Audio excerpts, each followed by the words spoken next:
wajib membaca surat Al-Fatihah bagi satu. Imam wajib membaca surat Al-Fatihah.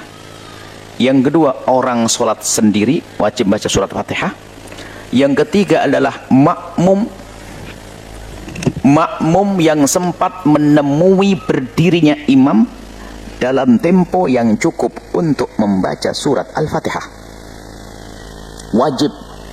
Tapi kalau makmum yang menemui imam dalam tempo nggak cukup membaca Fatihah, nggak wajib. Contoh, kita baru sebagai makmum, Allahu Akbar, imam ruku, ikut ruku. Tapi waktu makmum takbiratul Allahu Akbar begini, imam masih berdiri dan cukup untuk membaca surat Al-Fatihah, kita wajib membaca surat Al-Fatihah.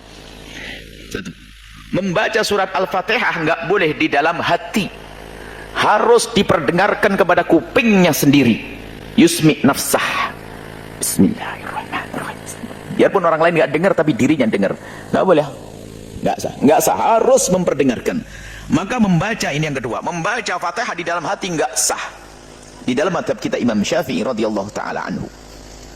Kemudian, baik, kalau seandainya membaca Fatihah plus terjemah, batal Fatihahnya. Alhamdulillahirabbil alamin, segala puji bagi Allah kuasa semesta alam, batal. Karena Fatihah harus langsung, nggak boleh ada jedanya kalam ajnabi. Nggak boleh dijedai, dikasih jeda sesuatu yang bukan dari bagian Fatihah. Jadi alhamdulillah sampai terakhir. Alhamdulillahirabbil alamin, arrahmanirrahim. Anda tidak boleh alhamdulillahirabbil alamin, la ilaha illallah, astagfirullah, apa itu? Nggak bisa. Alhamdulillah harus sambung. Termasuk terjemahan nggak boleh. Baik, tapi kalau ada orang mendengar, ini yang keempat, kalau ada imam baca Al-Fatihah, kemudian dia menghayati dengan hatinya, difahami maknanya, sah-sah saja, dan memang seharusnya seperti itu. Sambil kita mendengar, sambil kita menghayati maknanya.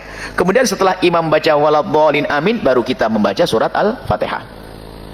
Kemudian yang kelima, kalau ada makmum ingin membaca surat Al-Fatihah bareng dengan bacaan imam, adalah sah.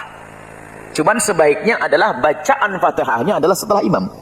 Cuman karena takut tiba-tiba imamnya waladhdallin amin ruku, maka seorang makmum pun membaca bareng boleh. Imam membaca, tapi sunnahnya makmum itu setelah imam.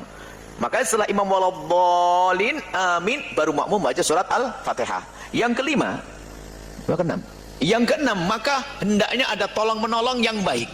Sunnah bagi imam setelah waladhdallin amin, memberikan waktu makmum untuk baca Al-Fatihah. Namanya saktah, diam sesaat. Waladhdallin amin. Dan imam dalam diamnya ini membaca ayat yang akan dibaca. Diperkirakan makmum untuk baca surat Al-Fatihah. Makanya makmum